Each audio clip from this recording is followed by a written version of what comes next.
If you didn't subscribe our channel yet, please subscribe our channel, and do not forget to press the bell icon to get our latest updates. 10 best scary ghost stories that will chill you to the bone.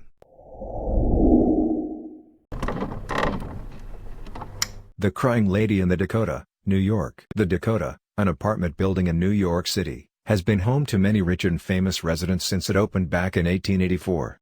John Lennon and Yoko Ono moved into the building in 1973, and John was also assassinated outside the structure on December 8, 1980. Before his death, John claimed he saw a crying lady ghost roaming the halls. Then, after John died, Yoko, who still lives in the building, said she witnessed John's ghost sitting at his piano. Yoko says John told her, "Don't be afraid. I am still with you." The Bell Witch, Adams, Tennessee. If you're a scary movie lover, you might actually know about the Bell Witch. The films An American Haunting and The Blair Witch Project are both based on the story.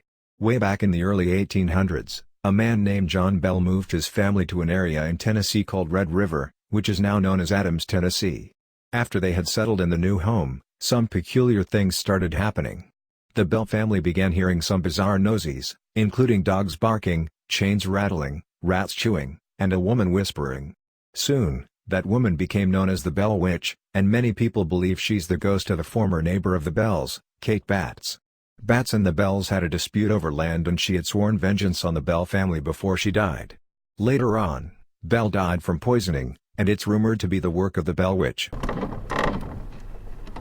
The Ghosts of the Crescent Hotel, Eureka Springs, Arkansas. Spend the night in the haunted Crescent Hotel in Eureka Springs, Arkansas, which opened in 1886.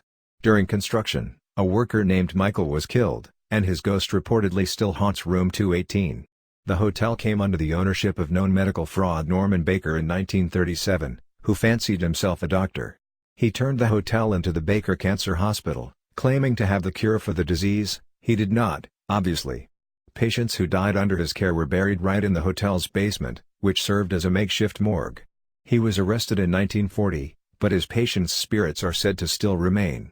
Since the hotel is still open, guests often say they see apparitions and hear noises during their stays.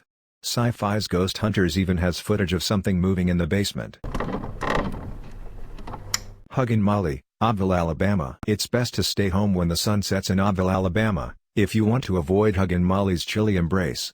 As the legend goes, beginning in the early 1900s, an oversized figure clad in all black began roaming the streets at night looking for unsuspecting victims.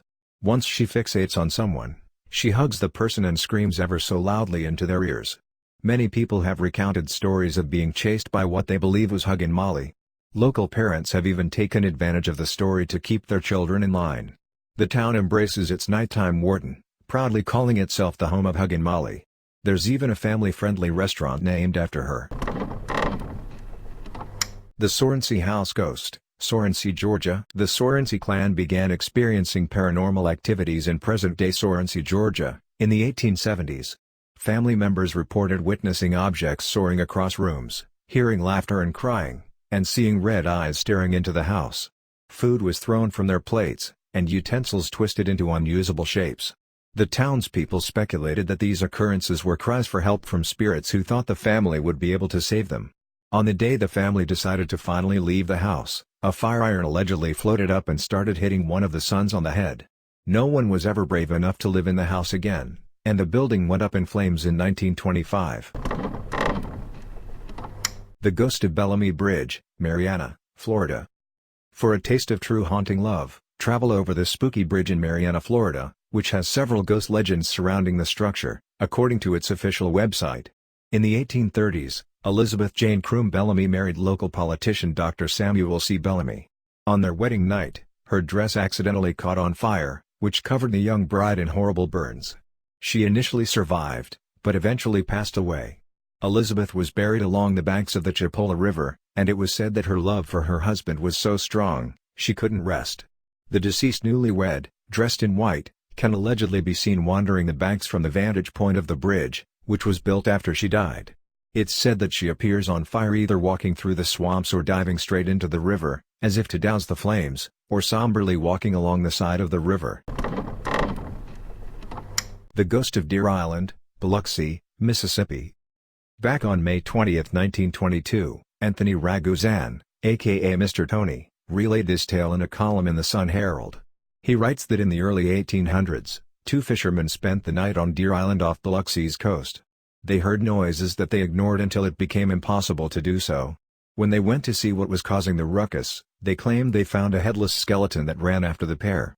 They immediately made a beeline for their boat and got off the island immediately. It's said that the bony frame belongs to a pirate who had his head chopped off by his captain, and his body was left behind as a ghastly guard to watch over buried treasure. Zombie Road, Wildwood, Missouri. Outside of St. Louis lies Zombie Road, a hotbed of ghostly activities. There are many scary stories stemming from Lawler Ford Road, its actual name, from sightings of Native American spirits wandering the stretch to victims of train accidents. There used to be active tracks there, like Della Hamilton McCulloch, who was struck by a passing train. In the 1950s, it became a popular late-night teen hangout spot, with various murders happening in the area too. It's also been rumored to be the home base of a murderer named Zombie, who escaped a mental asylum. These days, the stretch has been rechristened as a nature trail, but it's closed once night falls, with hefty fines for those who dare to trespass. Dead Woman's Crossing, Weatherford, Oklahoma. This one's a regular murder mystery turned ghost story, according to Atlas Obscura. In the early 1900s in Weatherford, Oklahoma, Katie DeWitt James left her home with her baby after she filed for divorce from her husband. She planned to move in with her cousin, but her family never heard from her. After an investigation, it turned out that she moved in with local prostitute Franny Norton.